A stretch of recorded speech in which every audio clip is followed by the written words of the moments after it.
계시록 17장 우리 1절에서 6절 말씀까지만 교독하시겠습니다. 요한계시록 17장 1절에서 6절 말씀까지 우리 한 절씩 교독하시겠습니다. 또 일곱 대접을 가진 일곱 천사 중 하나가 와서 내게 말하여 이르되 이리로 오라. 많은 물 위에 앉은 큰 음녀가 받을 심판을 내게 보이리라. 땅의 임금들도 그와 더불어 음행하였고 땅에 사는 자들도 그 음행의 포도주에 취하였다 하고 곧 성령으로 나를 데리고 광야로 가니라. 내가 보니 여자가 붉은 빛 짐승을 타는데 그 짐승의 몸에 하나님을 모독하는 이름들이 가득하고 7머리와 10뿔이 있으며 그 여자는 자주빛과 붉은빛 옷을 입고 금과 보석과 진주로 꾸미고 손에 큰 잔을 가졌는데 가증한 물건과 그의 음행에 더러운 것들이 가득하더라. 그의 이마에 이름이 기록되었으니 비밀이라. 큰 바빌론이라. 땅의 음료들과 가증한 것들의 의미라 하였더라.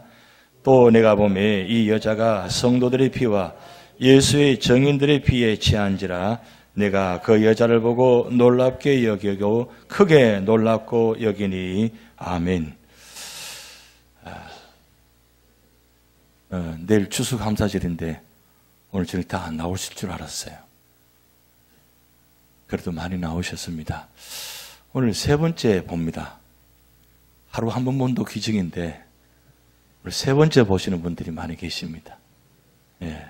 그래도 보면 볼수록 보고 싶고 만나고 싶고 참 좋습니다.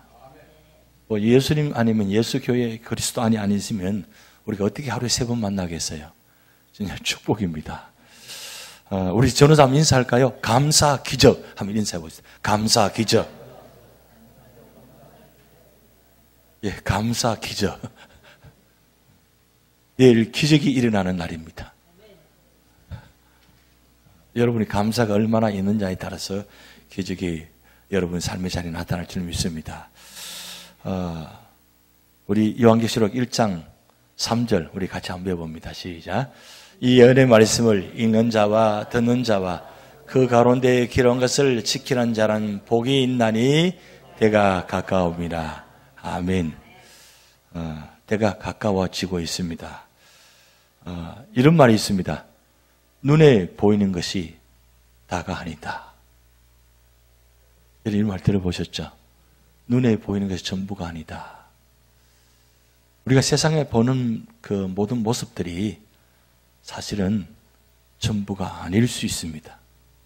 그런데 이건 두 가지 양면성이 있습니다. 좋은 쪽으로 그리고 좋지 않은 쪽으로 양면적으로 우리가 해석할 수 있는 부분인데 좋은 쪽으로 해석하면 어떻게 해석하면 될까요? 좋은 쪽으로 해석한다면 지금 눈앞에 보이는 저분이 모습이 만분의 1도 아니야. 뭐가 만분의 1도 아니에요? 너무 좋은 게 많은데 참 좋으신 분인데 그 만분의 1도 아니에요. 근데 반면에 저분 저 아무것도 아니야. 그럼 그게 어떻게 해석되는 거예요? 지금 겉으로 드러나는 그 모습에 비하면 아직도 드러나 있지 않는 그 모습이 더 크다는 거죠. 그래서 이걸 다른 말로 빙산의 일각이다. 여러분 타이타닉호가 왜 수장된 줄 아십니까? 그렇게 견고하고 그렇게 준비하지 못하고 결국 겉으로 드러나는 빙산 일부분 그게 아무것도 아닌 것 같은데 그게 부딪히니까 그 큰 배도 뭐예요? 부서지는 거예요. 가장 큰 배였는데 그 빙산에 부딪힌 거는 겉으로 드러나는 건 무조건 조금밖에 아니잖아요. 근데 거기 부딪히니까 어떻게 돼요? 그 큰 배도 무너진다는 거죠. 제가 왜 이게 눈에 보이는 게 다가 아니다고 말씀드렸냐면 지금 이 요한계시록의 17장에 나타나 있는 이 말씀 가운데 오늘 단어들이 좀 불편한 단어가 나와요. 음녀, 여자, 그리고 이런 단어가 나오는데, 음행 이런 단어가 나오는데, 그건 상징적인 단어입니다. 그 뜻은 하나의 세상적인 왕국, 바빌론이란 뜻입니다. 그걸 아주 속된 표현으로 그렇게 표현하는데, 구약 성경에서 이 음녀란 단어, 음행이라는 단어를 사용할 때는 하나님과 관계없이 떠난 사람들, 그걸 특별히 이스라엘 사람들이 하나님과 관계에 있지 않고 떠나서 뭘 했다고요? 우상 숭배한 것을 그를 음행했다. 그를 음녀, 이렇게 표현한 겁니다. 그 단어를 지금 요한계시록에 와서 다시 지금 구약에 사용하는 단어를 지금 신약의 마지막 부분에 지금 사용하고 있다는 뜻이에요. 그런데 우리가 지난 시간에 요한계시록 16장을 사실은 두 번 말씀드렸습니다.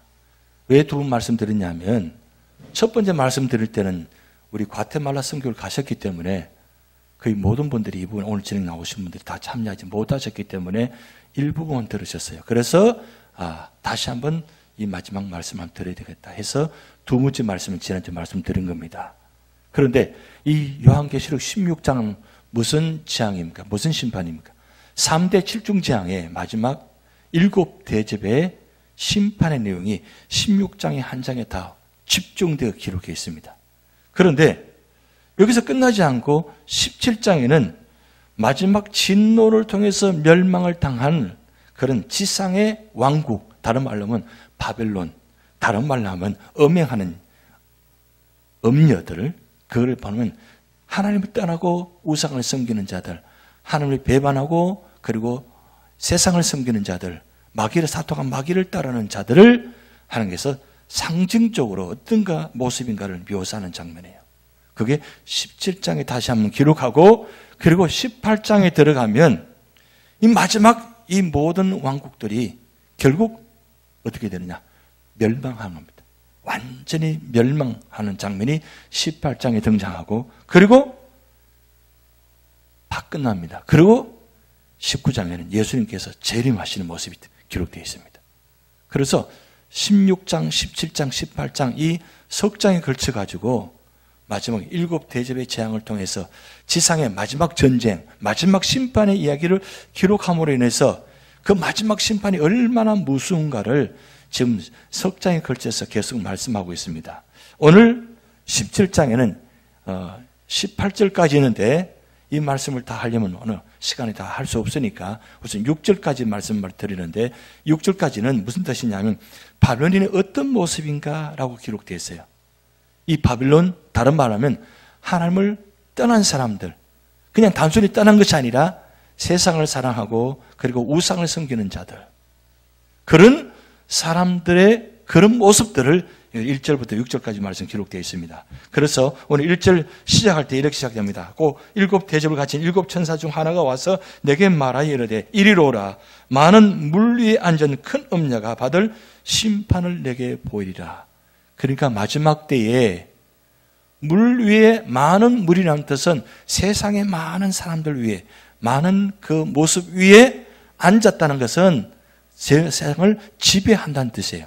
이 큰 음녀가, 이 큰 음녀란 말은 세상의 마지막 때가 되면 왕국이 등장하는데 권세자들, 권력자들이 등장해서 세상을 지배한단 말이에요. 그 지배하는 자들인데 하나님은 마지막 때에, 마지막 순간에 이 가장 악한 자들을 심판하는 장면을 지금 사도 요한에게 지금 보여주시려고 천사를 등장시킨 겁니다. 이 말씀 본다면 우리가 마지막 때가 되면 다시 한번 재해석한다면 이런 뜻입니다. 마지막 때 마지막까지 그 환난 가운데 믿음을 지키는 자는 하나님께서 그 믿음의 사람들에게 마지막 그렇게 괴롭히고 그렇게 세상을 악하게 만드는 자들을 심판하는 장면을 목도하게 만드신다는 거예요. 그게 참여자가 아니라 거기서 하나님께서 심판하는 장면을 보여주신다는 거예요. 그러니까 대단한 장면입니다. 여러분, 세상에서 가장 재미있는 구경이 뭔 줄 아세요? 불구경입니다. 고속도로에 갑자기 차가 꽉 정차돼요. 이유가 없는데 가보면 사고도 나지 않았어요. 이쪽 라인은. 그런데 저쪽 라인에 사고가 났어요. 그 사고가 났으면 빨리 지나가야 되잖아요.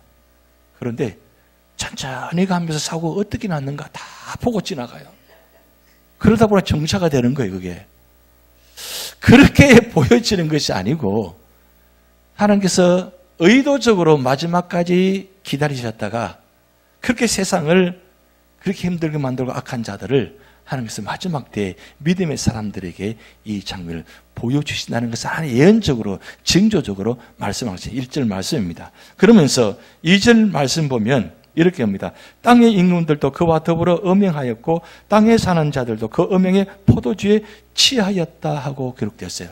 이 땅의 임금들이라는 말은 세상의 왕국 그러니까 큰 바벨론 성의 큰 사탄과 마귀에게 사로잡힌 자들을 권세자들을 말합니다. 권세자들과 더불어 음행하였고 그랬어요. 그러니까 보세요. 사탄과 마귀가 그리고 권세자들이 어떻게 가느냐. 음행하였다는 말은 다시 말씀드리지만 하나님을 떠나서 세상을 섬기고 누구를 섬기느냐. 사탄과 마귀가 적그리스도를 섬긴다는 뜻이에요. 그냥 그리스도와 적그리스도. 그러니까 이 적그리스도는 사탄과 마귀는 언제나 그리스도를 흉내냅니다. 그러다 보니까 적그리스도 그래요. 그래서 그리스도신지 적그리스도인지 구분이 잘 안 가는 그런 모습이 마지막 때에 일어나는데 중요한 것은 마지막 때에 하나님을 떠나서 누구를 섬기느냐? 사탄과 마귀를 섬긴다는 뜻이에요. 그걸 바로 음행하는 자들입니다. 그런데 여기 보면 땅에 사는 자들도 그 음행의 포도주에 취하였다고 했어요. 이 포도주 취한다는 건 포도주를 많이 마시게 되면 어떻게 돼요? 취하잖아요. 그런데 여기 취하였다는 말은 거기에 다 넘어갔다. 어느 정도까지? 온몸을 다 바쳐서 집중해서 그들을 섬기는 모습을 포도주에 취하였다라고 이렇게 이야기합니다. 그러니까 마지막 때가 되면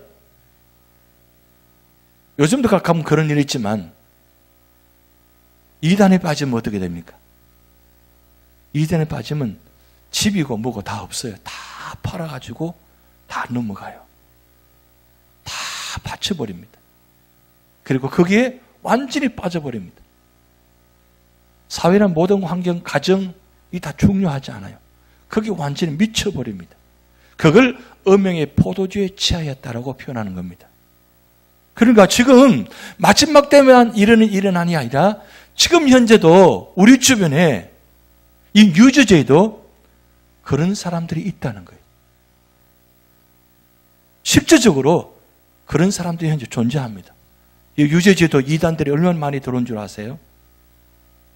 저 팔팍 가면, 포털리 가면, 그리고 맨하탄에 가면, 저 퀸즈로 가면 여기 유저지보다 저쪽 퀸즈 쪽이 더 많다고 합니다. 거기 사람이 더 많으니까.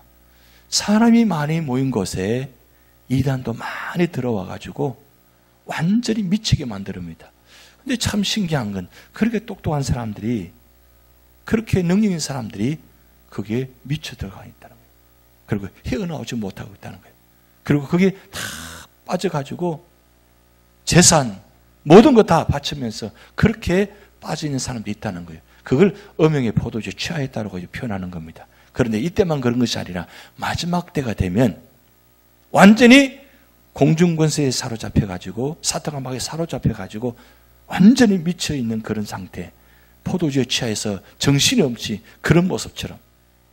그래서 오늘 2절 말씀을 통해서는 그런 모습을 지금 보여주겠다는 뜻입니다.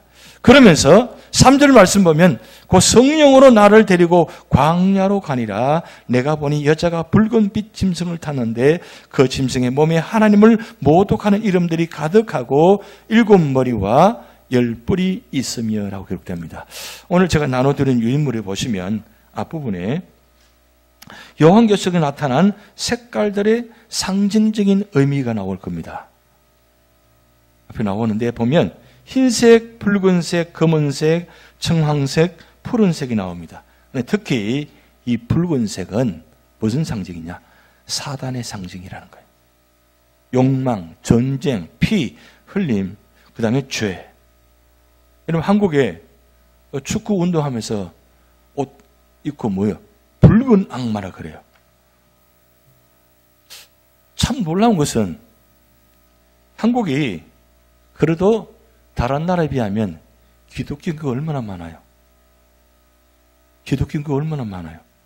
그런데 심지어는 그때 2002년도 월드컵 때 그 이후로 교회 안에서 이 방영하면서 월드컵 중계를 하면서 이제 젊은 사람들을 교회로 모이게 하기 위해서 그렇게 하면서 붉은 옷을 입고 똑같이 운동해야 되니까 응원해야 되니까 울고 있고 붉은 악마처럼 행동하는 거예요. 여러분 이해가 돼요? 아마 그건 단순히 운동하는 거니까 그냥 뭐 경기에 응원하는 거니까 뭐 그 정도는 뭐 괜찮지 않냐고 여러분 생각할 수 있죠. 그런데 왜 하필이면 붉은 악마예요? 붉은 악마 운동을 응원해가지고 월드컵 4강까지 올라간 거예요? 그런 게 아니잖아요. 이상하게 지금 세상이 점점 이 사탄의 문화 속에 빠져들어가요. 뉴 에이지 운동. 지금 음악이나 모든 면에서 얼마나 많은 것들이 지금 들어가 있는지 몰라요. 지금 문화적으로 모든 면에서 지금 사탄의 문화 속에 다 넘어가 있어요. 그걸 모르고 함부로 부르고 있다는 것이에요. 그래서 요즘 참 많이 심각합니다. 그런데 여기 보면 붉은색, 붉은빛 이 짐승을 탄다 그래서 이 여자는 뭐냐면 바로 사탄과 마귀의 상징이잖아요. 그런데 이 지금 뭐냐면 붉은색 빛 짐승을 타는데 그 짐승의 몸에 하나님을 모독하는 이름들이 가득하고 7머리와 10뿔이 있으며 이건 완전한 권세자는 뜻입니다.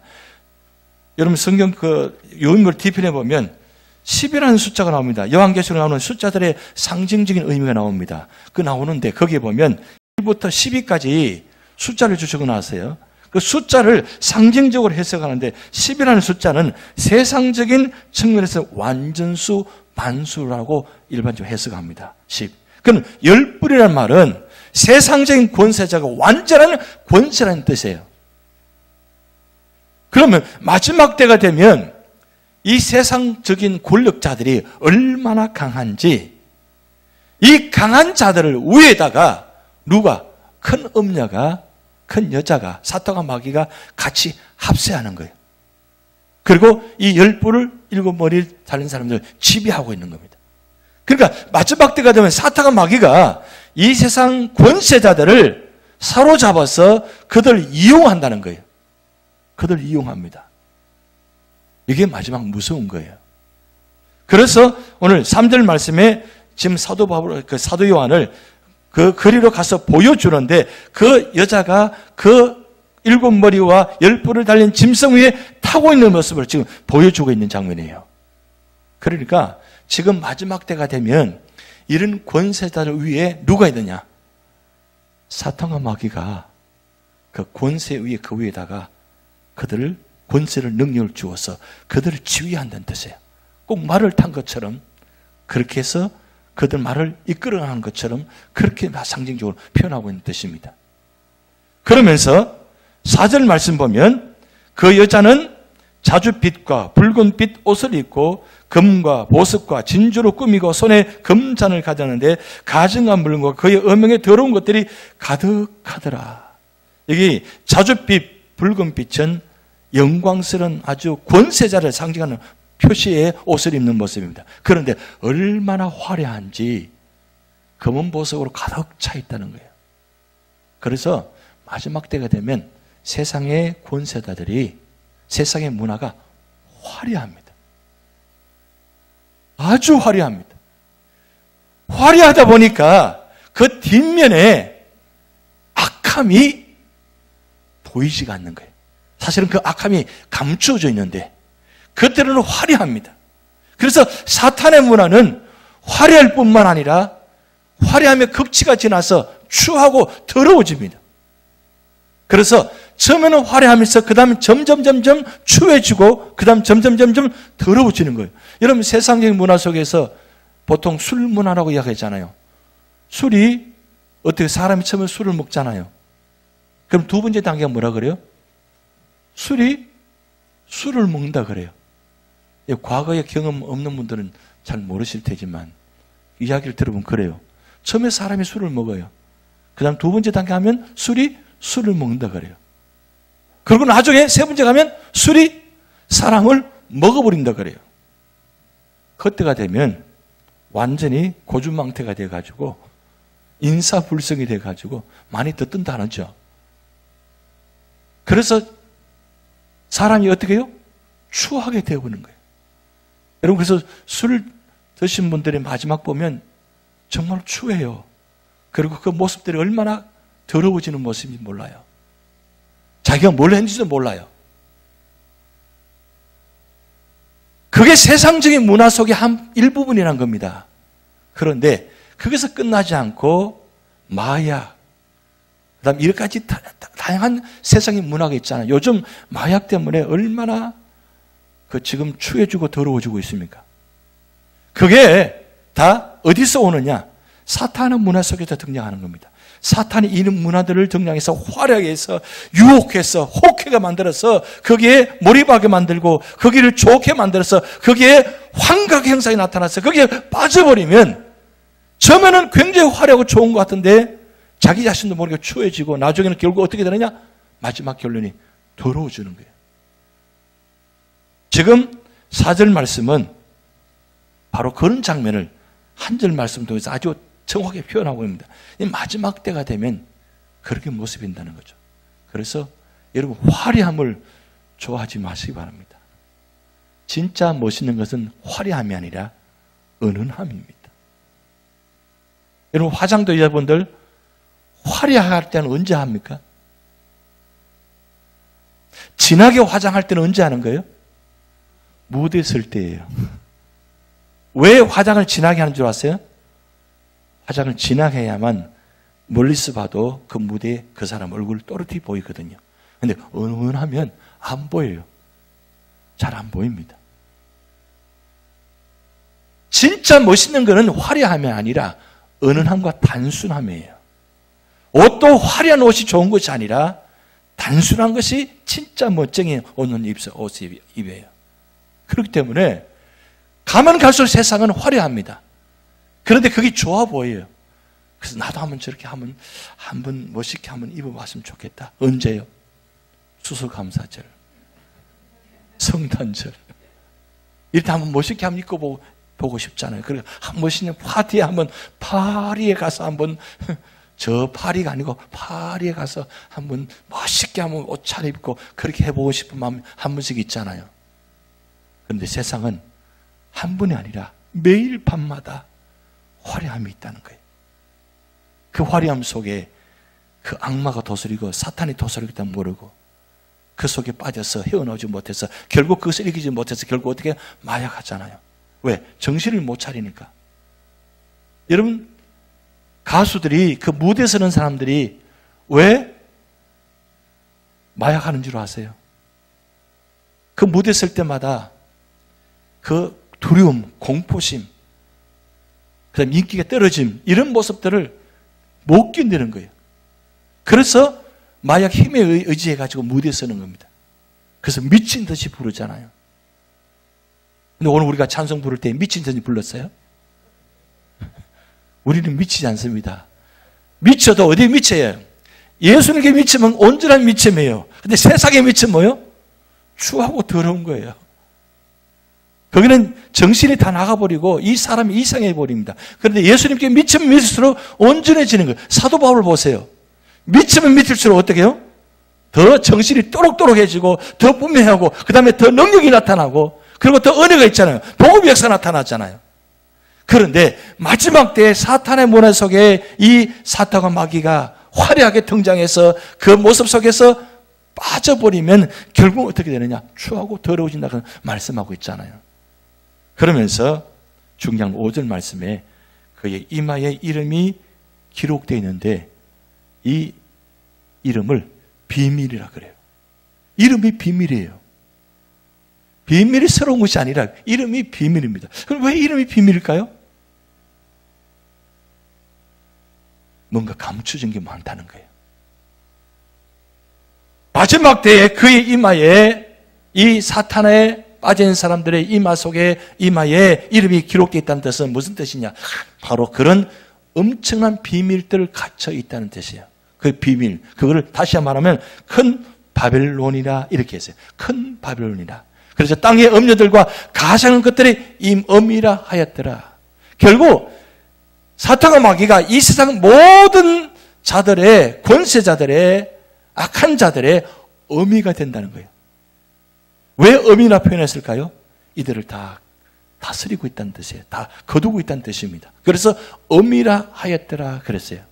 그래서 오늘 6절 말씀에 이렇게 표현합니다. 내가 또 보매 이 여자가 성도들의 피와 예수의 증인들의 피에 취한지라 내가 그 여자를 보고 놀랍게 이거 크게 놀랍게 여겼다 그랬어요. 여기서 참 중요한 말씀이 나옵니다. 6절 말씀에 성도들의 피와 예수의 증인들의 피라고 했어요. 이 말은 바로 마지막 때 순교자들의 피입니다. 그런데 여기 보면 내가 그 여자를 보고 놀랍게 한 것은 이 여자가 누구입니까? 바로 사탄과 마귀예요. 이 여자가 어떻게 하느냐?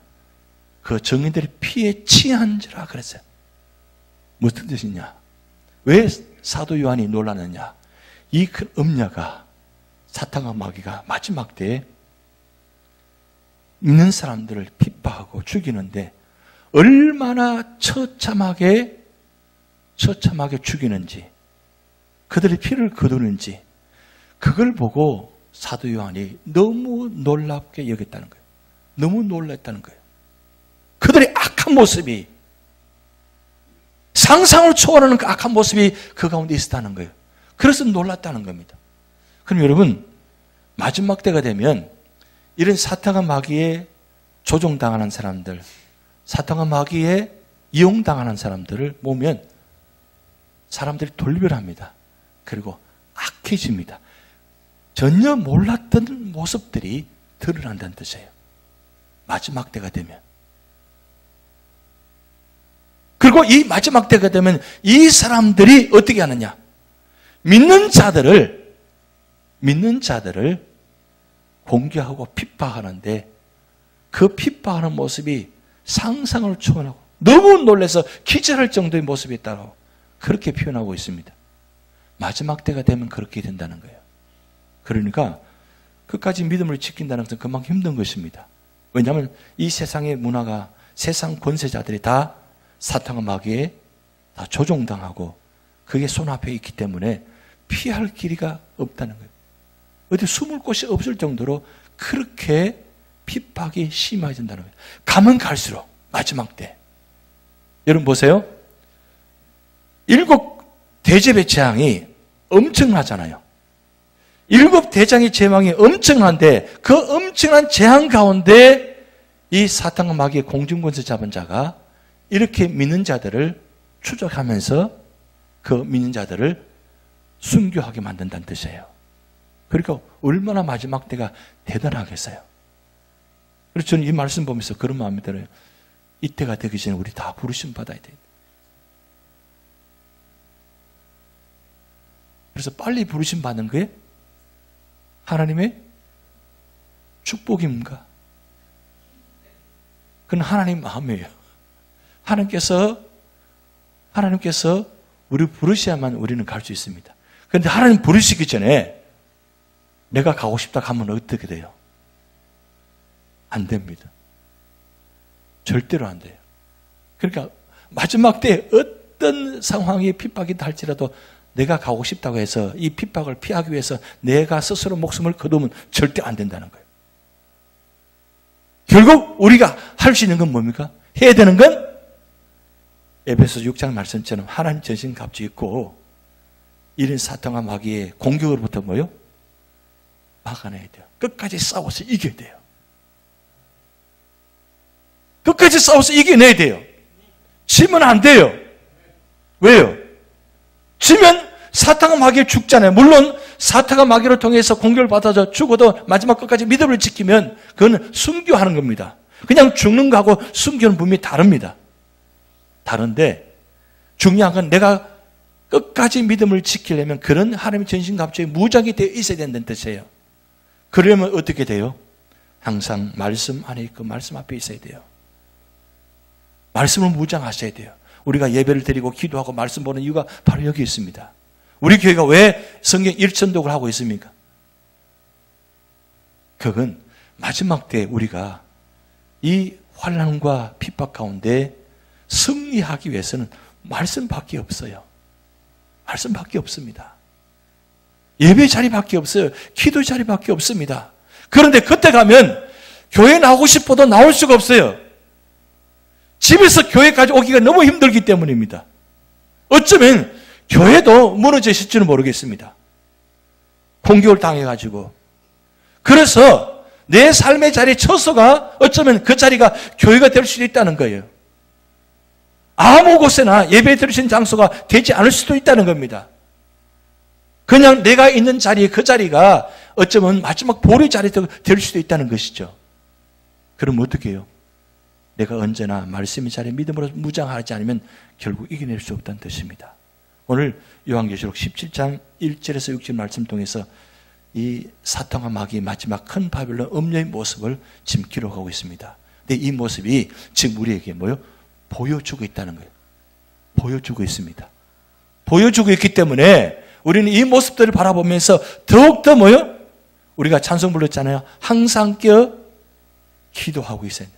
항상 깨어있고 기도하고. 언제 주님께서 우리를 부르시기 전에 이런 심판과 재앙이 다가올지 모르기 때문에 그래서 우리는 항상 무장하고 있어야 된다. 그런데 이 심판의 재앙이 어느 한 곳에만 있는 것이 아니라 전면적이기 때문에 우리 믿음이 있는 사람만 있는, 그래서 애굽 땅에 10가지 재앙을 내릴 때에 10가지 재앙 중에서 고센 땅에도 함께 있는 재앙이 4가지는 됩니다. 10가지 중에 4가지나 재앙돼요. 첫 번째부터 세 번째까지 말고 마지막 10번째 재앙. 4가지도 이 고센 땅에도 재앙이 있었던 뜻이에요. 그러니까 애굽 땅이나 고센 땅이나 그 애굽의 재앙이 있었던 것처럼 마지막 때가 되면 그런 동시적으로 믿음의 자리나 교회나 모든 곳에 이런 재앙들이 있을 수 있다는 겁니다. 그렇기 때문에 나는 아니지, 우리가 있는 곳은 아니지, 내가 머무는 곳이 아니지가 아니란 겁니다. 결국 내가 머무는 자리도 그런 재앙이 다가올 수 있다는 겁니다. 그렇기 때문에 우리 교회 성도들이 마지막까지 믿음으로 승리하면 결국 이 말씀 앞에서 말씀 무장해서 그리고 준비하는 자말이 마지막 결국 승리할 수 있다는 것. 그래서 우리가 끝까지 믿음으로 승리하는 그런 여러분 되시기 바랍니다.